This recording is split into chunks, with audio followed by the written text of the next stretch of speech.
दोस्तों, क्या आपको पता है कि दुनिया का एकमात्र 7 स्टार होटल बुर्ज अल अरब में इतनी सारी गोल्ड प्लेटिंग कराई गई है जितने में तो 3 फुटबॉल के ग्राउंड को कवर किया जा सकता है।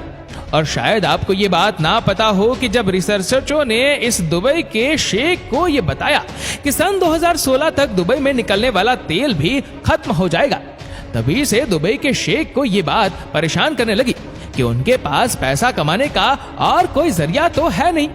इसलिए उन्होंने दुबई को ऑयल प्रोड्यूसिंग कंट्री से टूरिस्ट कंट्री में कन्वर्ट करने का सोचा और इस वजह से उन्होंने बुर्ज अल अरब को बनाने का फैसला लिया, जिसमें उन्होंने 7.8 बिलियन डॉलर्स का टोटल खर्चा कर डाला। और शायद आपको ये बात हैरान कर दे कि इतने पैसों में शेख अगर चाहते तो 4 बुर्ज खलीफा तो खड़े कर ही सकते थे।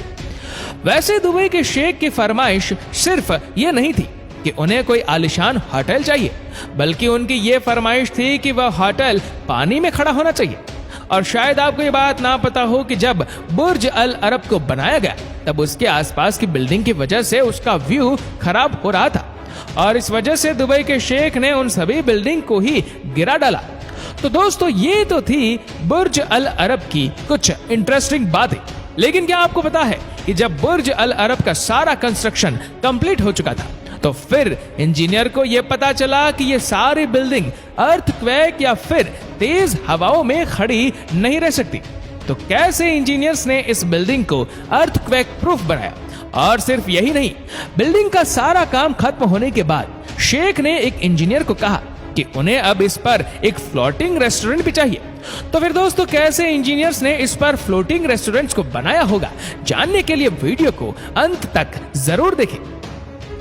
दोस्तों, जमीन से 1300 फीट पानी की सतह के ऊपर बुर्ज अल अरब को बनाने के लिए पत्थरों की मदद से एक आर्टिफिशियल आइलैंड तो बना लिया गया, लेकिन उसके बाद एक ताकतवर समुद्री तूफान आया जिसने पूरे आर्टिफिशियल आइलैंड को हिला डाला।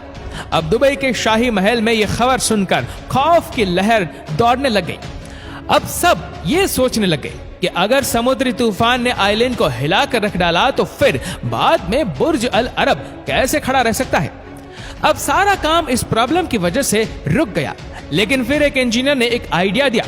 उस इंजीनियर का यह मानना था कि हालांकि हम समंदर की लहरों को रोक नहीं सकते, लेकिन उनकी ताकत को कम किया जा सकता है।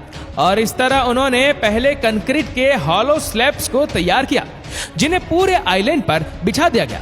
अब इसमें होता यह था कि जब समुद्र की लहर इस पर टकराती थी तब उसका सारा पानी उन हॉलो स्लैब्स में गोल घूम जाता था, जिससे समुद्र की लहरों की ताकत 50% तक कम हो गई।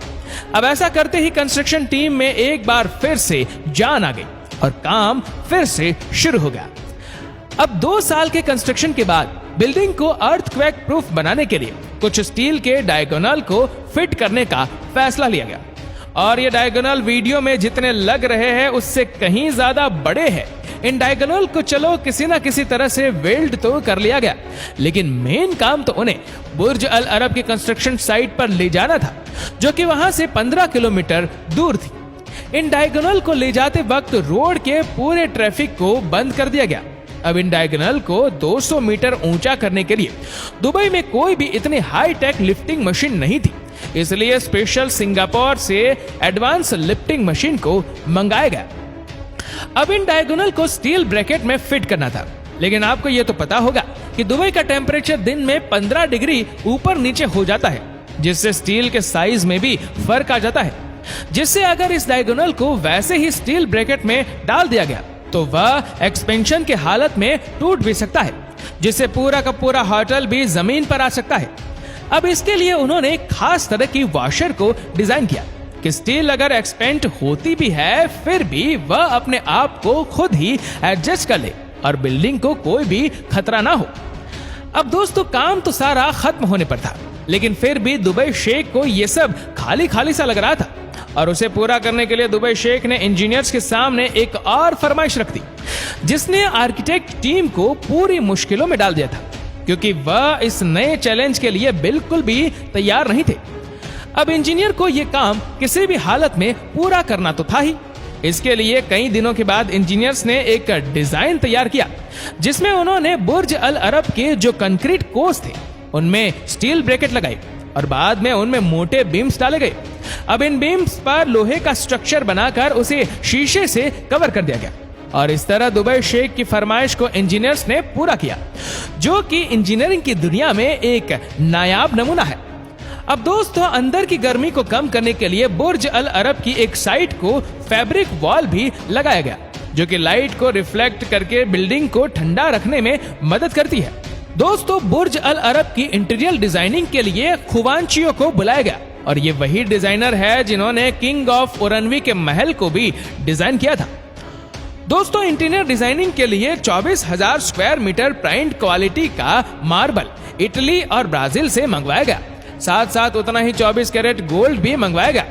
दोस्तों, जब इंटीरियर डिजाइनिंग का काम खत्म हुआ और उन्होंने दुबई के शेख को चेक करने के लिए बुलाया, तो दुबई शेख को इंटीरियर डिजाइनिंग का काम पसंद नहीं आया, क्योंकि उन्होंने अंदर की दीवार को व्हाइट कलर से पेंट कर दिया था। अब इंटीरियर डिजाइनर भी इस बात को लेकर परेशानी में आ गई और इस वजह से उन्होंने इसके अंदर फैब्रिक वॉल्स पर लाइट टॉर्च भी इंस्टॉल करवाई, डांसिंग फाउंटेन भी लगवाए गए और मेहमानों के वेलकम के लिए फिश एक्वेरियम भी बनाया गया। अब इंटीरियर डिजाइनिंग का काम दोबारा से खत्म करके एक बार फिर से शेख को वहां पर बुलाया गया और इस बार शेख ने देखते ही इंटीरियर डिजाइन को अप्रूव कर लिया और इस तरह 1999 बुर्ज अल अरब की आइकॉनिक बिल्डिंग को हैंडओवर कर दिया गया। दोस्तों, वैसे आपको बुर्ज खलीफा और बुर्ज अल अरब इनमें से कौन सा दुबई का अजूबा ज्यादा पसंद है, हमें कमेंट करके जरूर बताएगा। और अगर आपको वीडियो अच्छा लगा हो तो इस वीडियो को लाइक करेगा, शेयर करेगा ज्यादा से ज्यादा लोगों तक और ऐसी ही और भी रोचक जानकारियों के लिए सब्सक्राइब करें हमारे यूट्यूब चैनल को और फेसबुक पर फॉलो करें हमारे पेज को। धन्यवाद।